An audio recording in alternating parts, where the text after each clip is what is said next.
another video, another IKEA haul na naman tayo. Let's go! Wow! First, itong aking kumot to ni Rarles. This is from IKEA. I think I bought this mga 150 pesos na siguro.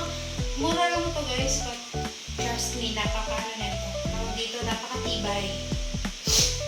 Ito siya. Ayan, marami na rin siya guys. Kumot ni Riley. Ayan.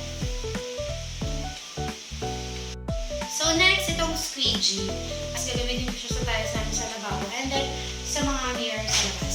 Then next, itong ating upuan. Ayan. Para pag naglaba ako, may upuan ako. I think magkano to? 150 lang din to.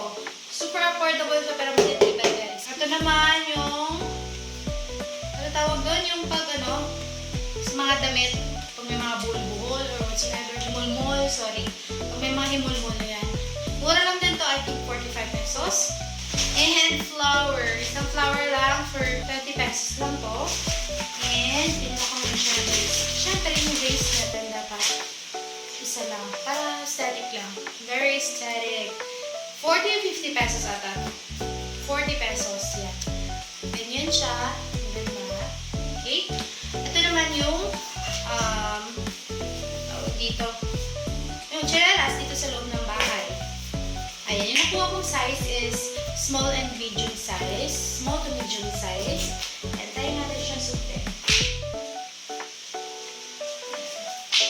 Panloob ng bahay. Panloob ng bahay. Diba? Ang ganda. Cutie. Okay, next. Meron tayo dito. Ito naman. Ito, anik-anik to kasi mga lagayin ko lang ng mga stock sa ref. Itong piraso lang to and this is only for 50 pesos isa. Diba? Very quality na talaga. Ewan ko kahit bumabalik talaga ako sa IKEA. Ang dami ko nang natukar na ibang furnitures. Ganyan, may mga gamit sa bahay. Pero, sa IKEA pa rin tayo babalik mga bili. Yan, ang ganda nito. Hindi siya. Malaki na siya for 50 pesos. Tatlong peraso, 150 pesos. Yan. Okay, bumili rin pala ako ng wall clock. And I think 170 plus to or 150 plus. Hindi ko lang. Ang cute niya, aesthetic. White lang siya, white. Ilalagay ko to sa taas sa kwarto namin. Yo. Meron ako frames dito. 40 pesos each. Ganyan siya. Ang size na to is 13 by 18 cm siya. Tapos, ang mabili ko ay 1, 2, 3, 4, 5, 6, 7, 8, 9, 10. So, 10 peraso. Dito sa bahay, wala pa kami mga pictures sa dingding, sa mga wall namin. Ganda din ang quality niya. Plastic siya, guys. Plastic. Ito iba pang design, guys.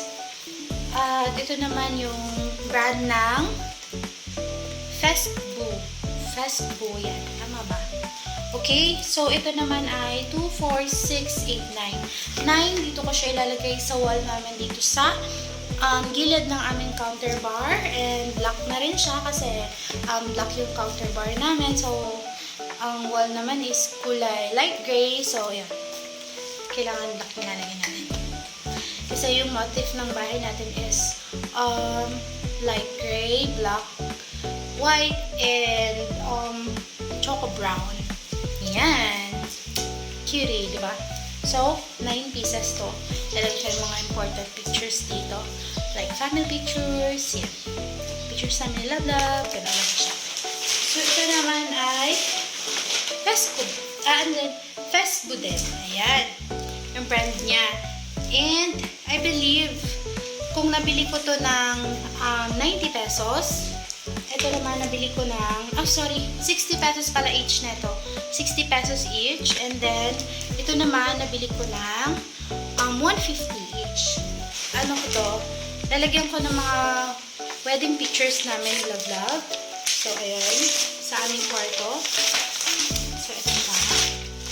Yan. 4. Buksan pa natin yung dalawa. 4 siya, guys. Lagayan ng mga wedding pictures namin ni Love. Wala wala kasing stock yung mga na-add to cart ko sa online. Walang stock sa IKEA kahapon. And tinamad na rin akong umikot pa kasi sobrang laki ng IKEA dito sa Pilipinas.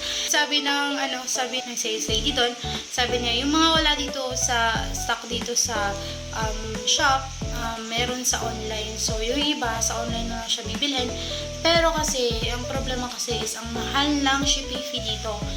So, katulad niyan, shipping fee dito sa amin is 650 to 1,000 pesos. Diba? Sobrang mahal. From IKEA yun, guys. So, maganda talaga kung dun mo nabibilhin. Kaso, pag bibili ka naman ng mga cabinet or bibili ka ng mga patungan, kailangan mo talaga siya ipa-deliver kung wala kang sasakyan na malagyan. Kasi nga, ang bigat niya, trinay ko kahapon. Kasi bibili dapat ako ng mga patungan, ng cabinet or what. Kasi yun. Kasi kailangan ko dito sa bahay kasi wala pa kayong mga ganun. Kaso yun. Hindi ko kaya. Wala pa tayong sasakyan. Charing. Inshallah, magkaroon tayo na. Yan. So, ayun lang. Ayun lang yung mga nabili ko. And frames talaga yung pinunta ko doon sa IKEA. Nadagdagan lang. And yung iba, sa online ko na lang siguro bilhin. Hintayin natin yung padala ng asawa natin. Charing. So, ayun. Guys, ang ganda ng frame ko. Promise. Kaya kung gusto niyo rin, punta na lang kayo sa IKEA. And bumili na kayo doon.